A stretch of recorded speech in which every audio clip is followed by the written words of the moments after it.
Hello. Just so we're on the same track, just as a FYI, this video is entirely unscripted. It's just me going on with my uncollected thoughts. I try to have as many notes as possible, but it's just not really working out as much as I thought it would.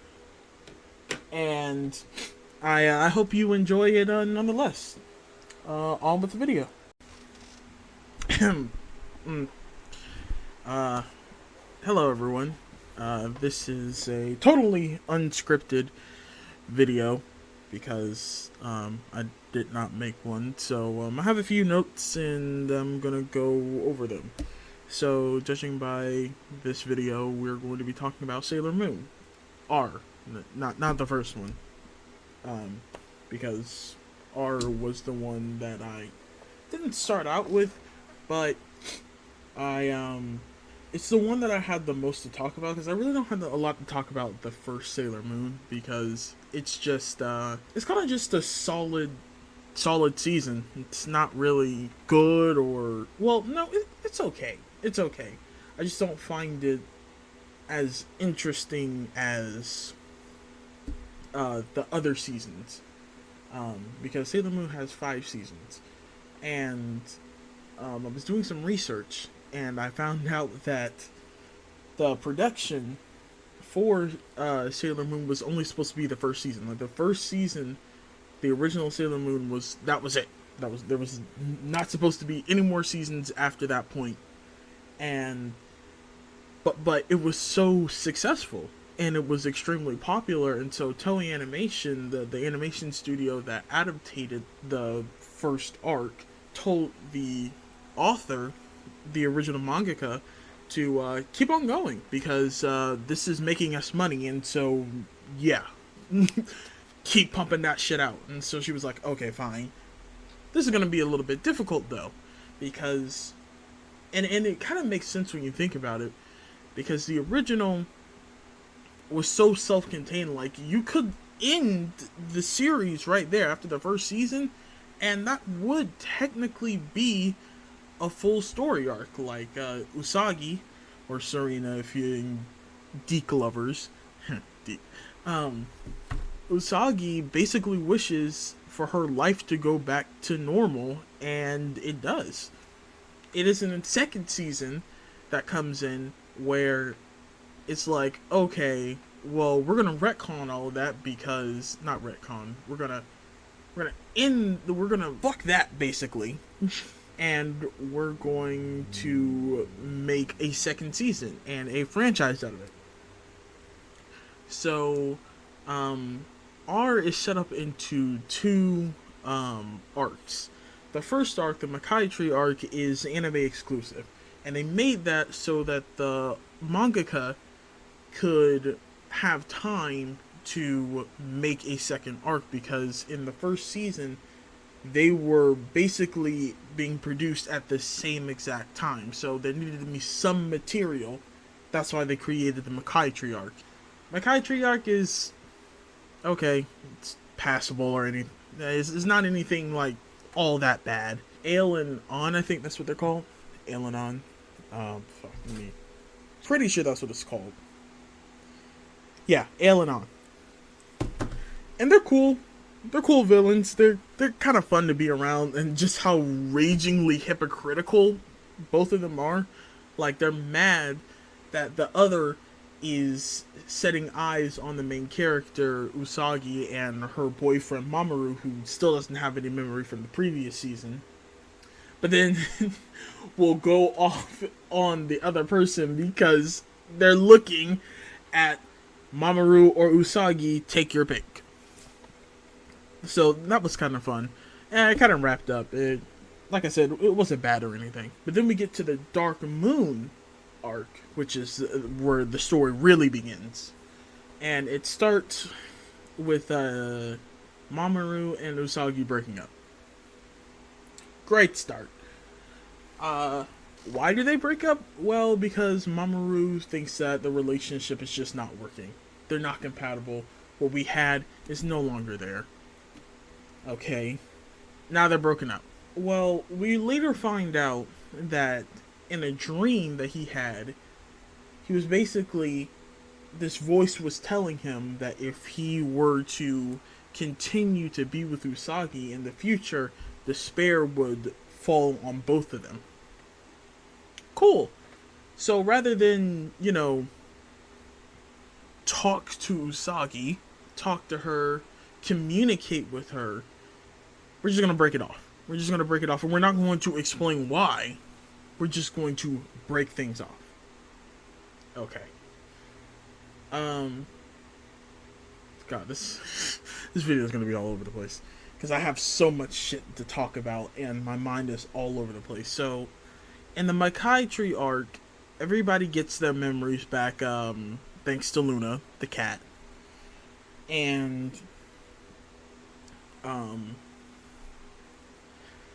yeah, everything's okay, I guess. Usagi is kind of butthurt that she basically has to go back into what she wanted to get out of. She never wanted to be a guardian. She made that pretty clear, especially during the later part of the first season. And so she's forced to do this again in the second season, and she's like, fuck it, might as well. And jumping back onto the second season, we're also introduced to Chibiusa, who is very annoying. Look, maybe it's just me and I can't stand anime little kids because they're annoying as shit. But little anime kids are annoying as shit. I'm sorry if that makes anybody upset. But good God, I really wanted to drop kick this little shit. I get that she's a kid, and she basically came from the future to save her mama and papa. Or mostly her mom. And doesn't accept help from anybody, but cries when shit doesn't go her way.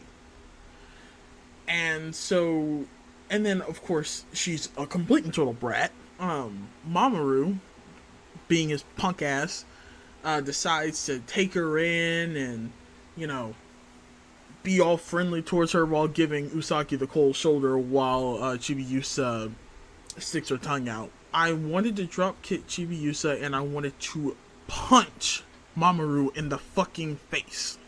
God! Now granted, Chibiusa does get better as the series goes on. She definitely becomes a lot more bearable, especially in S and Super S. She was a lot better, but this first season,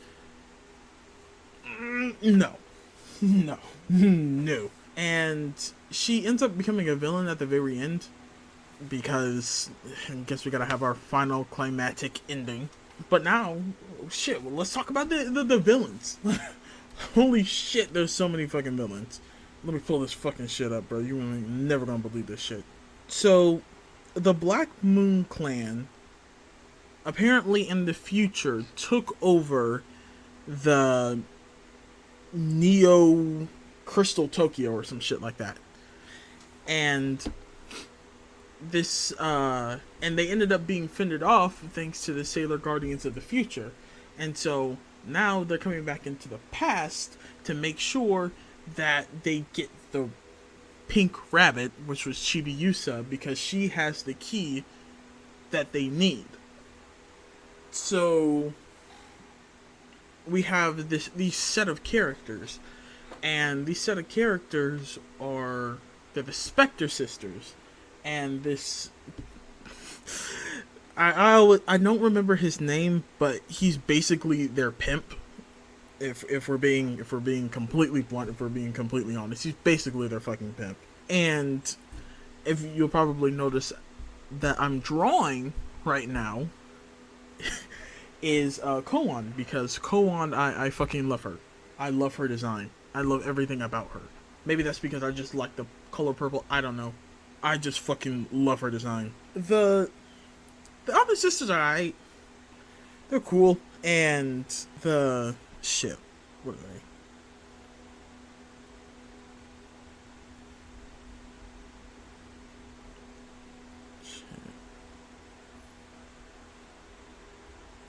Bird there is she's probably my second favorite design. Calaveras is just kind of a I don't know, hers was kind of the lamest design. And then Pets just seemed like a 40-year-old woman, just being honest. Their pimp named Rubius is basically like, you know, we have to capture the rabbit in order to save our future. Wahahaha! I look like Super Saiyan Vegeta ass. And as the series progressed, typical Sailor Moon fashion, you have them getting these monsters, and you know, Sailor Moon comes in, stops it, saves the day as per usual, and this basically continues. This was the one thing that I found very interesting about Sailor Moon. It's once the series has its main characters, its main villains, and everything kind of set up, the story essentially halts. It halts. Like, the overarching story basically comes to a pause in favor of just padding filler episodes.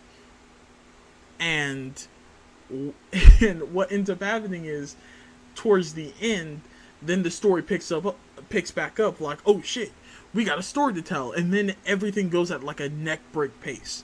Like the Spectre Sisters, like through like the season's mid section, it ends up going super fast. Like all the Spectre Sisters are turned back into human, or well, turn into human, and the first two sisters, Koan and Ray there, or whatever the fuck her name is, they get their own episodes like dedicated to losing everything and then them gaining their humanity. The two other sisters, they end up getting transformed in one single episode. Cool. Rubius ends up getting destroyed, like the fucker that he is. And we get new villains, which seems to be a recurring theme also in this franchise for some godforsaken reason. We're also introduced to the king of the Dark Moon, who has the hearts, well, not even the hearts, like the dude has this huge ranging boner for Usagi. Just like he did in the future with Neo Queen Serenity. Okay, sure, fine. But he also has a little brother, well, not little, but his younger brother, who doesn't approve of the king's actions and how he's basically thinking with his dick. And so what ends up happening is that the brother ends up getting hurt and runs into Pets, which is the oldest sister of the Spectre Sisters. And apparently they have a fucking romance. Don't know where the fuck that came from. But sure, why not? Cool. And he ends up fucking dying anyway. The brother ends up dying. So I'm like, okay. So who is the real villain here? Because that's another thing that I went into a minute ago, but now I'm going into now. There are so many fucking villains. There's so many villains in this series. They just go through one after another, after another, after another, after another, and then it's the fortune teller turns out to be the super bad guy and transforms Chibiusa. There's this whole big misunderstanding between Chibiusa when she finally starts to trust Usagi, and she's like, no, you guys betrayed me, you're not my real friend, you're not my real dad, oh face ass, and then transforms into a villain. And I'm here rolling my fucking eyes. I'm like, oh my god, we were so fucking close to a conclusion. But no, we have to have that final scene, and then, of course, the story kind of halts again. Because it just can't get rid of that. And you have like 2 or 3 episodes of Usagi saying, Chibiusa, listen to reason. And Chibiusa's like, shut the fuck up, mom, you don't know what I want. And oh god, it's infuriatingly glorious. And Sailor Moon, oh shit, we're getting close to the 20 mark. To basically wrap this up, it's because I know my thoughts are all over the place. It's just garbling commentary. It was a fun experience. It's just, man, some of these characters were just doing asinine, like, reasoning, logic. God. And Mamoru, Love Him to Death, was really annoying in this season. Just plain old annoying. The other characters, like the Sailor Guardians, were fine. I appreciate there was this one episode where everybody was sick except, Venus. And she was basically helping everybody trying to get well, and she was failing miserably, but god damn it, she was trying. That was probably one of my favorite, like, standalone episodes. Very much would recommend. If there's one thing that Sailor Moon does, is that it does pay attention to characters. When they're not infuriating, they're actually really fun to be around. Now, from what I heard, Crystal kind of had a problem with being faithful to the manga, which didn't have any filler to it. That was all Toei. And people were mad about it because it was basically going at a neck-break pace. And I get that. I understand that. So, we have a season that's overall good. Infuriating is all get out. But it was fun. I enjoyed it a lot. What I recommended, if you're into a formulaic series. If you're into a formulaic series, yeah, sure, go for it. Or maybe you just want to rewatch it and kind of forgot what it was like. That's personally how I went about it. And really, that's about it. I was thinking about doing more of these videos often. I kind of forgot that I was doing a retrospective of Steven Universe, which I may or may not get back to. I don't know. This is not going to be like an anime review. This was just personally on my mind, and it kind of fit with what I was drawing all today. So, yeah. I hope you guys ultimately like the drawing that I made. Don't be too mean in the comment section. I'd appreciate that. Who the fuck do I care? I don't fucking care what you think. That shit took way too much time for me to say that it was garbage. Fuck you. Don't leave. Don't leave. But yeah. Happy thoughts.